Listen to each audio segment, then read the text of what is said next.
Well, hey y'all, happy Monday. Well, welcome back. So tomorrow is the first day of December, so that means it's time to know what you can plant in December. So some of the things are the same things that we've been planting. Some of the things are new things, and some of the things are things getting us ready for spring, if you can believe that. So we're gonna check out that, and then we're gonna catch back up, and we're gonna chat a little bit about frost, because we're really and truly, we're looking at a pretty mild and warm winter with not as much rain as we'd want at all, but we are going to have a couple of chilly nights, and so it's important to have something in place to protect your garden for those nights when we dip well below the 40-degree mark. So let's check out what you can plant in November, and then we'll chat about that.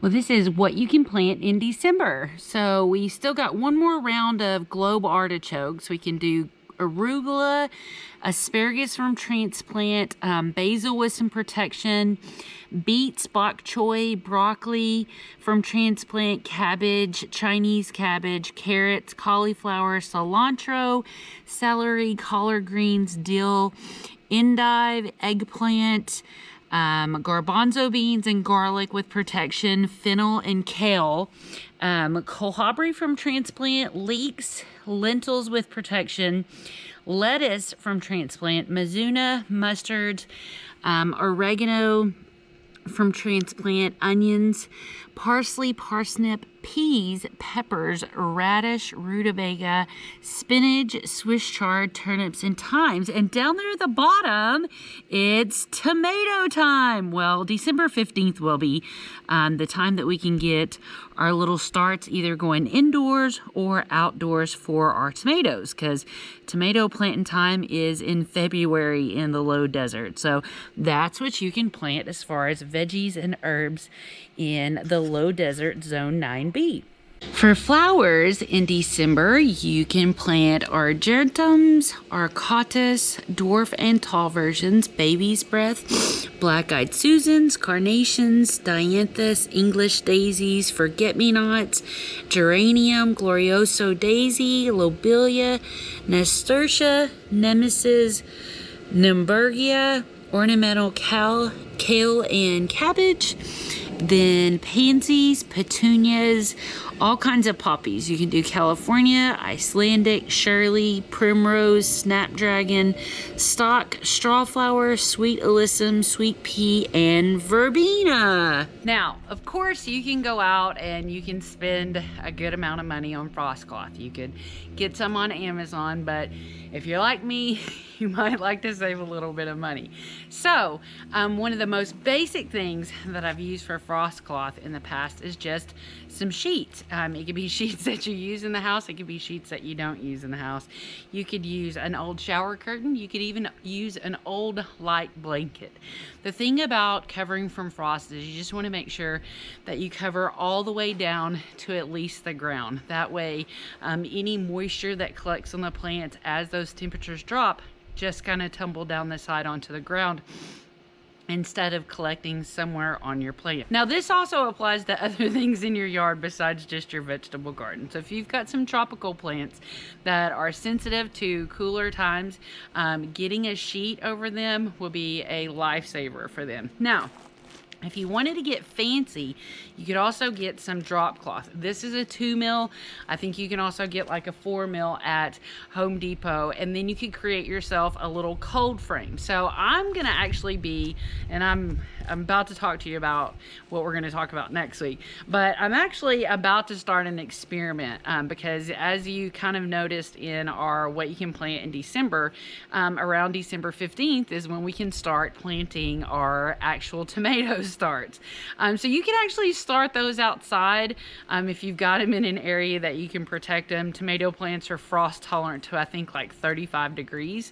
So I'm gonna run a little experiment where I set up kind of like a miniature cold frame with some tomato starts both outside and inside, and see if I can improve my luck with tomatoes any.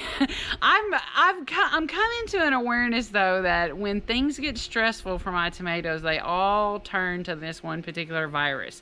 So I'm really, really curious, is that virus just in this yard, or is it just in my head?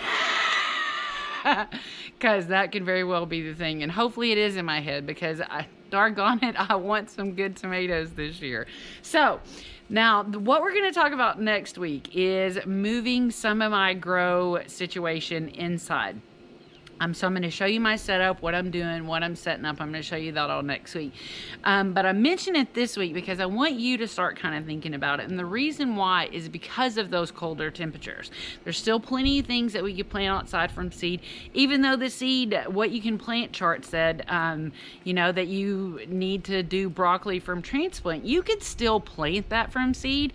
The only thing is that the colder days and the shorter sunny days make it take so much longer for those seedlings to come up. So you can give them a jump start by starting some inside. So because of Christmas, we do Christmas.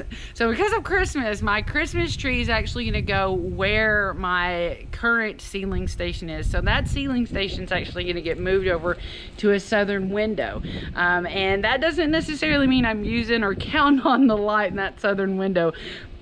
It just happens to be the best place in my house to set up a seedling station. So I hope that you're starting to think about, even though we just got through with all the heat of the summer, I hope you're starting to think about what you want to do in the spring. And the biggest reason for that is because ideally we need our gardens out by like February 15th, and we still might get a little sneak of a frost in between there, but by getting our gardens out by the 15th of February, we really increase our chances for a lot of success before May, because let's face it, once May comes, we can put our shade cloths back up, and we can try real hard to water things, but we all know it's going to be a struggle from then on. So let's work together this year to get our crops in by February 15th and the bulk of them out by May, so that we can relax a little bit this summer and be grateful for what we have, instead of wishing that we could get more out of our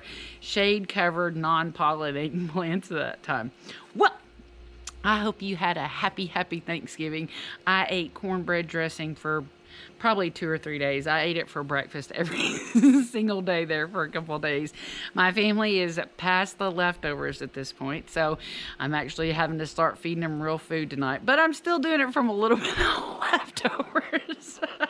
So I hope that you are excited to get planting. And if you missed last week's video, I do want you to know that I've got our seed swap group set up over on Facebook. So I'll try and remember to put a link down below. But if you don't see it down below, you can go to last week's video, click on that link, go over to Facebook, get signed up to be in our little seed swap gardening group, and that'll get you positioned to participate in our seed swap, which I'm hoping to do in February.